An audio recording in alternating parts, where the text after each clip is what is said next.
کہ انسان کا گزارا نہیں ہو سکتا جب تک ایک دوسرے کو معاف نہ کرے.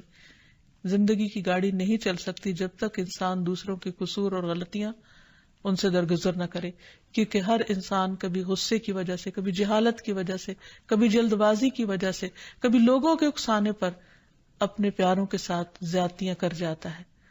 تو ایسی صورت میں انسان اگر چاہتا ہے کہ اس کی زندگی خوشگوار ہو تو اسے معاف کرتے رہنا چاہیے.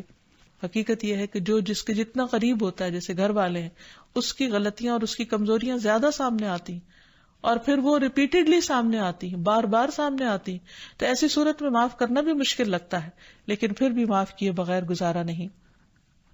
پھر اسی طرح یہ ہے کہ انسان اگر ہمیشہ دوسروں کا حق ادا کرنے کی فکر کرے تو اس سے بھی بہت سے جھگڑے ختم ہو جاتے ہیں. شوہر اگر بیوی کو حق دینے والا ہو، بیوی خوشی سے شوہر کا حق دینے والی ہو، بہن بھائی ایک دوسرے کے اوپر قربانی کرنے والے ہوں، ایثار کرنے والے ہوں، تو ایسی صورت میں گھر کا ماحول بہت خوشگوار ہو سکتا ہے.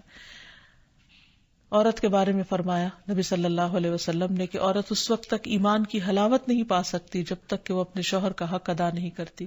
اسی طرح شوہر کے لیے نبی صلی اللہ علیہ وسلم کا یہ اسوہ حسنہ بہترین ہے کہ آپ صلی اللہ علیہ وسلم اپنے گھر ہوتے ہوئے اپنے گھر والوں کے کام کاج میں ہاتھ بٹایا کرتے تھے، ان کی خدمت کیا کرتے تھے.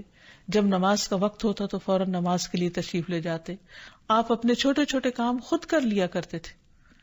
یعنی اس سے بھی یہ پتہ چلتا ہے کہ خوشگوار گھریلو تعلقات میں دوسرے پر بوجھ نہ بننا ایک بہت اہم نقطہ ہے، کیونکہ اگر ہر انسان اپنی ذمہ داری خود لے لے تو دوسروں کے لیے وہ خوشگوار ہو جاتا ہے.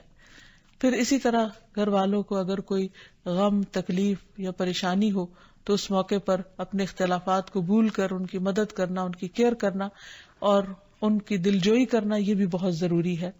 اور حد الوسع گھر کا ماحول خوشگوار رکھنا چاہیے، ایک دوسرے کا احساس کرتے ہوئے اور ایک دوسرے کے کاموں میں عیب نہ نکالتے ہوئے اور ایک دوسرے کو اپریشیٹ کرتے ہوئے، ایک دوسرے کی اچھی خوبیوں کو اور اچھی باتوں کی تعریف کرتے ہوئے، اور اسی طرح بعض اوقات اپنی خواہشات کو پیچھے کرتے ہوئے. کیونکہ اگر ہر انسان یہ چاہتا ہو کہ ہر کام گھر میں اس کی مرضی کے مطابق ہو تو یہ ممکن نہیں. بہت سے گھروں میں ساس بہو کا جھگڑا کس بنا پر ہوتا ہے، یا آپس میں قریبی رشتوں کا جھگڑا اور فتنہ فساد کس وجہ سے ہوتا ہے؟ کیونکہ ہر شخص یہ چاہتا ہے کہ گھر کا نظام اس کی مرضی کے مطابق ہو، حالانکہ ایسا ہونا ممکن نہیں. تو اس لیے ہر انسان کو اپنی رائے بھی دینی چاہیے، لیکن دوسروں کی رائے کا بھی احترام کرنا چاہیے. اپنی ضرورت بھی پوری کرنی چاہیے، لیکن اس کے ساتھ ساتھ دوسروں کی ضروریات کا بھی خیال کرنا چاہیے.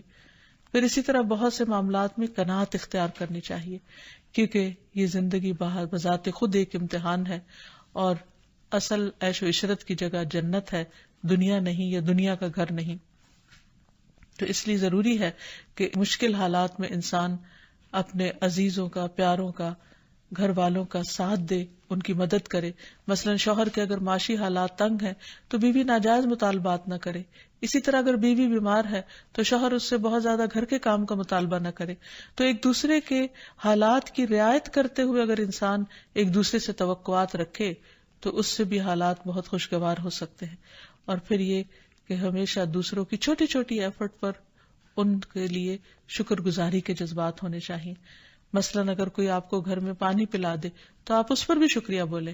ہم عام طور پر اگر گھر سے باہر کہیں ہوتے ہیں اور کوئی ہمارے ساتھ تھوڑے سا بھی احسان کا معاملہ کرے تو ہم اس کے احسان کو مانتے ہیں، لیکن گھر والوں کا احسان ماننا ایک مشکل کام لگتا ہے. تو اس لیے اگر ہم چاہتے ہیں کہ گھریلو زندگی خوشگوار ہو تو اس میں گھر والوں کے احسان کو بھی ماننا ضروری ہے. اور پھر چھوٹی چھوٹی اذیتوں کو بہت مینشن نہیں کرنا چاہیے، ان کا ذکر نہیں کرنا چاہیے، ان پر صبر کرنا چاہیے.